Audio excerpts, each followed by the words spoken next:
అయినా ఇదంతా ఎందుకు? నా వాటా నాకిస్తే నేను వెళ్ళిపోతాను. ఎందుకురా ఇవ్వాలి? నేనివ్వను. ఇచ్చి తీరాలి నాన్న. ఇవ్వకపోతే కోర్టుకి వెళ్తాను. తప్పు చేస్తున్నావు అక్క. నీ పద్ధతి బుద్ధి రెండు మార్చుకో, లేదంటే నీ వల్ల బావగారు బాధపడాల్సి వస్తుంది. బాబు, నా గురించి నువ్వు ఇంత శ్రద్ధ తీసుకోవడం చూస్తుంటే ఒకవైపు సంతోషం, మరోవైపు నా వల్ల మీ నాన్నకి ఎక్కడ శత్రువు అవుతావోనని నాకు భయం వేస్తుంది. వద్దు బాబు, అనవసరంగా నా వల్ల నువ్వు బాధపడతావు. 25 సంవత్సరాలుగా నేను ఈ బాధకి ఎలాగో అలవాటు పడ్డాను. కానీ నువ్వు నా కన్నబిడ్డని చూపిస్తానని నన్నిక్కడికి తీసుకొచ్చావు. మీ కన్న బిడ్డ ఎక్కడున్నా నేను వెతికి తీసుకొస్తాను. నమ్మకం ఉంచండి. ఇందులో మీ కన్న బిడ్డ గురించి పూర్తి డీటెయిల్స్ రాసివ్వండి. అతని పుట్టినరోజు, పుట్టిన టైం, ఎక్కడ పుట్టాడు, ఇలా అన్ని డీటెయిల్స్ రాసిస్తే మీ కన్న బిడ్డని నేను త్వరగా వెతికి తీసుకొస్తాను. అఖిల్, మా జానకత్తయ్య విషయంలో తను మీ నాన్నగారి వల్లే మోసపోయానని, తన వల్లే కన్న కొడుక్కి దూరం అయ్యానని బాధపడుతూ ఉంది. మరి మీ నాన్న నోరు తెరిచి తప్పు ఒప్పుకోనప్పుడు మా జానకత్తయ్యకి ఎలా న్యాయం జరుగుతుంది?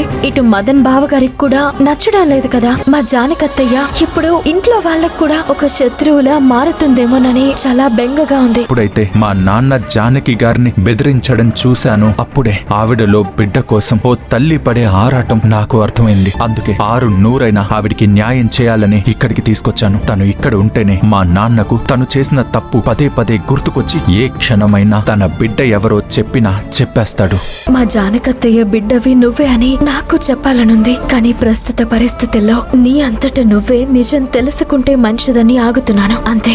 ఏదేమైనా త్వరలో అందరి బాధలు పూర్తిగా తొలగిపోవాలి. మహారథి గారంటే మీరే కదా? నమస్కారం అండి. నమస్కారం. మేము ఈ ఏరియాకి కొత్తగా వచ్చాం. మీరు మీ భార్య చూడముచ్చటగా ఉన్నారు. చూస్తుంటే శివపార్వతుల్లా ఉన్నారు. అయ్యో, మీరు పొరపాటు పడుతున్నారు. ఆవిడ మా అత్తయ్య గారు కాదు. మా అత్తయ్య గారు మీరు అనుకుంటున్న మహారథి గారి భార్య గారు ఇదిగో ఈవిడే, జాగృతి గారు. చెప్పండి అత్తయ్య, లేదంటే నలుగురు 4 రకాలుగా అనుకుంటారు. మయూక, అమ్మా, తను చెప్పింది కరెక్టే కదా. నాన్న తాళి కట్టిన భార్యవి నువ్వు ఉండగా ఆవిడ్ని భార్య అంటుంటే ఏమనాలి మరి? ఏంటి జాగృతి, నీ కొడుకు అఖిల్ నా కన్నబిడ్డ గురించి తెలిసేలా చేస్తానని నాలో ఆశలు రేకెత్తిస్తుంటే నువ్వు వాటి మీద నీళ్లు చల్లడానికి వచ్చావా? ఇన్నాళ్లుగా నీకు జరిగిన అన్యాయానికి న్యాయం చెయ్యాలి అని చూస్తున్నాడు. అందుకే కన్న తండ్రికే ఎదురు తిరిగాడు. అఖిల్ నీకేం చెప్పాడో అది నువ్వు చెయ్యి జానకి. ఎందుకంటే అఖిల్ నీ కన్న బిడ్డ.